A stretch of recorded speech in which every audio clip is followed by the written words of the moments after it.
Hello, welcome to the Purposeful Living channel. This is Nijik Brand, your man. I have a question to ask. Are men really needed in this world?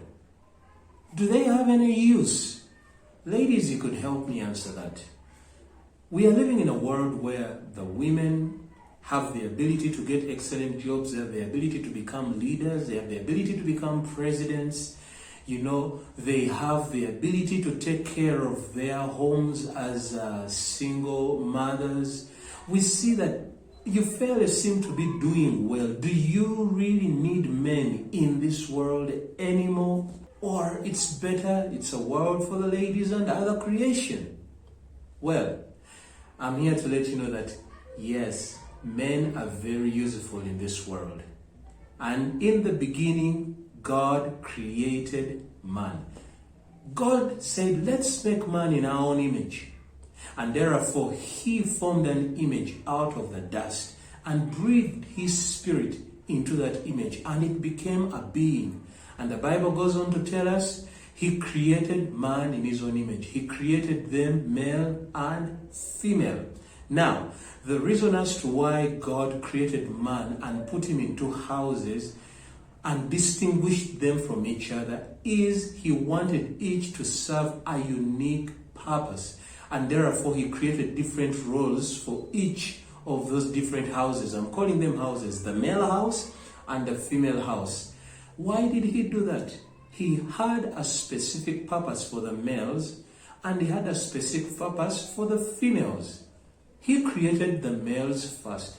And men, do you want to know why God created you first? Well, in this video, I'm going to share 5 reasons as to why God created man. And if you'd stay with me up to the end, you'll be able to know these 5 reasons. So why did God create the male?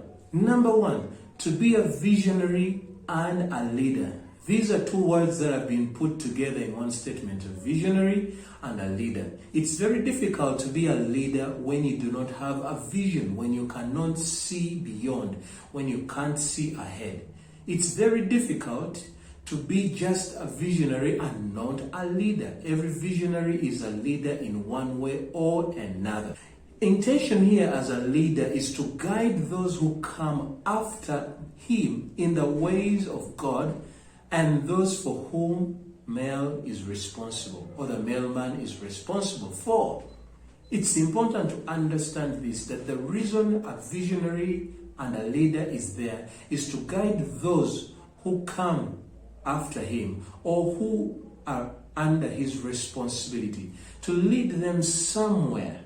What that means is that God has given information to this leader so that he can be able to take the people he's responsible for from one point to another. Actually, the key word is to guide them. So what this leadership means, it's about earning the respect of the people that you lead. It's not about being dictatorial. It's not about being authoritarian.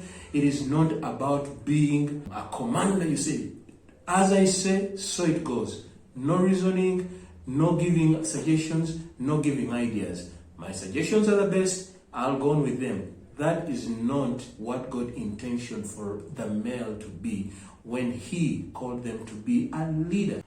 Rather, in giving man to be visionary and leader, he wanted man to be able to earn the respect of the people that he leads and inspire them rather than forcing them to do what he wants. Now, note that this does not mean that God made the male superior to the female or made him better than her. This is not what it's about. For in God's eyes, male and female are all equal. And like I shared it in my previous video, why God created mankind, he created us for the same general purpose. And if you want to know the reasons why God created mankind, you can go watch that video, and then you can come back to this one and get to know why God created the man. So it's not about superiority. It's not about saying that I was here before you, so I'm superior to you, or I am wiser than you, I'm better than you. Actually, in the world we live today, there are situations where women are more knowledgeable than the men. There are situations whereby women are in better positions of leadership than the men. So it does not mean the man is superior to the woman or the man is wiser and better than the woman. It is about inspiring and earning the respect of the people that God has given the male to lead, taking them from one point to another. So as a visionary, the male, you are given the ability to conceive of and move towards your purpose in life. It is about looking at the bigger picture in life, to plan for the future from a logical and a practical point of view. As we shall see later, the reason why men are more logical than emotional, it's because there is a reason of being visionary and leading from a practical point of view, not an emotional point of view, though emotions are also important. Now, there are many characteristics of a leader, but we won't share them in this video as that can be a whole topic of its own. When a man fails to exercise his functionality as a visionary and a leader, it's possible for the woman to step in and take on that role. But we must know this is not the mantle of a woman. It is the mantle of the man. By primary role, God designed men to be logical. And by primary role, God designed the female to be emotional, as we shall share about why God created women. So when a man fails in taking on his responsibilities, it causes the female to come and step up. But the woman may not be able to hold it on for so long because it is not naturally their mantle. So as a man, you need to know you are important in playing this role of being visionary and a leader. And you've understood that being a leader does not mean forcing people to do what you want them to do. It does not mean being a dictator, or it does not mean being an authoritarian. It means inspiring them, initiating conversations and discussions where ideas are shared, and then guide the best path to take, bringing the people along with you on this journey to where God is leading you. And women will agree with me that when a man plays this role very well, they become so relaxed and they easily submit to the man's leadership. Reason number 2, God created the male to be a provider. A male as a provider plans and prepares for his family, if he's married, or those that he's responsible for if unmarried. In either way, a man prepares and plans for the family. Many times when we think about provision as men, we think about provide the food in the home, bring in the income, bring in the bread and all that stuff, which is part of the provision. But the functionality of provider goes beyond just the food. There is providing an environment where there is no condemnation. There is providing an environment where discussions are conducted and ideas are generated. There is providing security. There is providing identity, because as a man, you give identity to the wife and the children that you have. That's why they say, for us, we are the Katongoles. My wife says, I am Katongole. My son says, I am Katongole. I've given them the identity in the name, but even more than the name, identity in terms of family. So man provides beyond just the food. It's not only the food, it's not only the clothing, though that is part of the provision. Now we need to understand, when the man fails to provide in this way, the woman is forced to step in. And again, because it is not the woman's primary design, she will get frustrated. Yes, she may provide, but she'll be very angry with the man because he's not stepping up to his role. That's why you hear them saying, what kind of a man are you? What that statement means is that you are not taking charge of the home. You are not playing your part as a man. So men, we need to remember, we have been created to be providers. That means planning for the family. That means preparing for the family. Now, today in the world, we see men who get threatened by women who have stepped up the ladder. You hear a guy saying, I cannot get married to that woman. She earns more than I do. She's the CEO of a very reputable organization. I am just a mechanical worker in a workshop. Those are the kind of men who haven't realized what the true functionality of provision is. When you know as a man you're a provider, the woman's position in an organization, the woman's income will not threaten you, because even the women will agree with me here that no matter how much money they earn, they still feel that desire to be able to live under the care of the man. You'll find a woman that earns a lot of money, having a husband in the home who does not provide anything, who is just seated, say, hey, come on, rise up and take charge. We need provision in this house. That is a woman trying to step up to tell the man, wake up to your roles. So do not be threatened about the position, the income, and the status of the woman, because innately they have been designed to be helpers, to help with establishing. They've been designed to be good managers, managing what you as a man have been created to lead and provide for. Number 3, God created the man to be a protector. Now, as a protector, the people that a male is responsible for, the people that he oversees, are supposed to feel at peace in his presence. When you're living in a home and it's being guarded by an askari, you feel at peace. You feel unthreatened because you have an askari who is able and is protecting your home. No thief will be able to break in. Nothing will happen because you have the askari. Now, I could almost say that the man, you are the askari of the home, but you're more than that. So you are supposed to provide that environment of peace as a protector. Attributes that show a man's design to protect include the physical strength, the logical thinking, a sense of territorial protectiveness, a drive to excel, what many of us call the ego. And this has developed a negative connotation to it. When someone says a man's ego, they go like, I hate the man's ego. But when God created the ego in the man, he did not mean for it to go the way it is being used today. That ego is the drive to excel in life. That's why you see men can be competitive. That's why you see a true man will not just sit down. He will want to seek to create a better environment, to create a better community, to build a better family. That is the ego in them. They say, I am responsible for this. I'm supposed to take charge of this. So I'm going to take the lead in this. Now, when misused, it turns into the pride and the stubbornness and the strong-headedness that you see some of us men at some point get to exhibit, because we are misusing that God-given gift of the drive to excel. Now, we want to go into the details of these attributes that I've mentioned: the logical thinking, the physical strength, a sense of territorial protectiveness. You see, men, we tend to be very, very protective because we want to keep our territory. We are so logical, and that's why sometimes, ladies, you wonder, you share a problem, the guy is already thinking of how to fix it because we are logical. It's part of our design. God put those attributes in us for a reason. Now, that is a topic of its own, about the attributes of the man that support in the area of him being a protector. Reason number 4, why God created male. God created the male to be a teacher. Now, a man is not a teacher because he is smarter. We know that some females are smarter than some men in different environments and given different circumstances.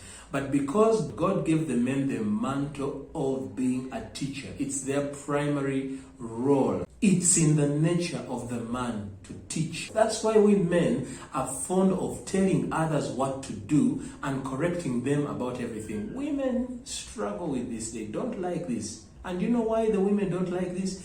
Because we as men misuse this function. We use the function of teaching as a way of giving directives and as a way of commanding. You may have seen such situations as the wife comes to you and she's suggesting to do something a certain way. You say, no. Guess what comes out of the mouth of the man? No, that is wrong. It's not correct. This is how it should be done. And because of that design of being a teacher, we end up stepping on other people's toes because we haven't understood how to utilize that gift of teaching better. Men have been designed to teach, but we need to understand how to use that function excellently well to avoid unnecessary friction and to enable us achieve the goal of creating a better person or developing a better person in us, but also in the people that we are responsible for. Now, we know that in Ephesians chapter 6, verse 4, the writer talks about fathers bringing up their children in the training and instructions of the Lord. But this also was written of in the Old Testament in Genesis chapter 18, verse 18 and 19. For I have chosen him so that he will direct his children and his household after him to keep the ways of the Lord by doing what is right and just, so that the Lord will bring out for Abraham what he has promised him. God gave that responsibility to Abraham to be able to guide and direct his household and his children in the ways of the Lord. So men, we need to understand that this gift of being a teacher needs to be used very well. We need to understand how to use it, or else we are going to abuse it, and what we will face is resistance, rebellion, rejection. We will face insubordination. Lastly, number 5, God created the male to be a cultivator. Men have a responsibility as cultivators of the spiritual and personal lives of their family members or people they are responsible for at large. In Genesis chapter 2 verse 15, we see God told Adam to cultivate the ground. What did he mean? What does it mean to cultivate? Putting it in this context as a man being the cultivator, not of the farmland, but of people. To cultivate means to make something better than when you received it. In other words, God blesses your family with children. You are meant to train them in the way of the Lord. You are meant to be a role model to them, cultivate the right kind of conduct, the right kind of environment, so that they become better than they came into the world. We come into the world as sinners, and then we are helped to become better so that we make good decisions in life. So, as a father, are your children better right now than they were years back? Your wife, as a husband, your sisters as a brother, are they much better than when they came into your life? Are they at a better position? Are they much more gracious? Are they better in every way of life? That is what cultivating means. Now, the goal is that it should be multiplied, more effective, and more fruitful, not worse. When you think about the analogy of the garden, when you are cultivating the land, you prepare the soils, you make them softer. The ground is hard, but you make it softer by plowing it. Then you plant the seeds, you water those seeds, and you tend the garden so excellently well. Even through the process of growing, you are tending the garden. But even you as the farmer, you're taking much care so that you're in a better place to take good care of that garden. And at the end of the day, there is fruit. There is multiplication. That is the concept here of being a cultivator. Here is what Miles Monroe said in his book, The Power and Purpose of Men. That some men concentrate on only their own fruit, their own accomplishments. They are just bettering themselves. That is called selfishness. They neglect caring for others. Now, a real man looks out for the needs of others and helps them to grow. You don't look out for just your own needs, but you look out for the needs of others. As a man at the workplace, are you looking out for the needs and the well-being of your fellow workmates? As a boss, are you looking out for the needs and the well-being of your subordinates? As a husband in the home, am I looking out for the well-being and the needs of my wife, or am I only focusing on myself? And believe me, there are moments, many of those that have made that mistake, that have looked out for my own interests and not cared so much about the needs or the interest of the wife. Now, I could have been blinded and thought it's all going well, but I'm focusing so much on what works for me. You know, what is good for me, and not caring about what works well for my wife, not considering my wife's side of things, not considering my children's side of things. Is that how you are also operating? It's good to sit back and reflect on these things. Now, care needs to be taken how you cultivate and the methods you use to cultivate, as this may end up destroying rather than bettering or developing. Just like a farmer again in the garden, if you plow the land and then you use the opposite methods of taking care of, let's say, planting tomatoes or tomatoes, depending on what school or shul anyone went to. If you cultivate the tomatoes the wrong way, that means that they are going to get damaged and you'll end up having less harvest or rotten or spoiled harvest rather than having productive harvest. So care be taken the kind of methods you use to cultivate. We need to be using the methods that help to better, that help to develop, that help to bring multiplication and bearing good fruit. Now, it's a very good place for you to sit back and ask yourself these questions. Am I a good visionary and a leader? Am I a good provider? Am I doing well at providing? Am I being a good cultivator? Am I being a good teacher? Now, having these functionalities and these designed in our make does not make us experts at all. It's possible to have the function but not know how to use your function. That's why rather than being leaders, we have become dictators, we have become authoritarians, and we have become hated because we have misused our gift of leadership. That's why we have women becoming insubordinate and rebellious to certain men, because we are abusing the very functions that we have. We need help. The number one step we have taken is to understand what God created us for. The 5 reasons why God created us. And then acknowledge that yes, I am supposed to be a visionary and a leader. I'm supposed to be a cultivator. I'm supposed to be a protector. I'm supposed to be a provider. I'm supposed to be a teacher. Then I need to ask myself, how can I learn to use these gifts for the betterment of those that I lead rather than messing them up or destroying them? We need to learn. Operating within these functions requires an art that doesn't just come automatically. We need the help of the Holy Spirit when it comes to using or operating within these functions. If you have been blessed through this video or it has been of great benefit to you, please give it a thumbs up, and as well you can comment in the comment section below. I'll be glad to read your comments, and I would be very happy if you shared it with other males so that they will get to understand why God created us as males. And if you're watching this for the first time, you're new to this channel, I'll be very glad and appreciative if you subscribe to this channel by clicking on the subscribe button below. Until next time, God bless you.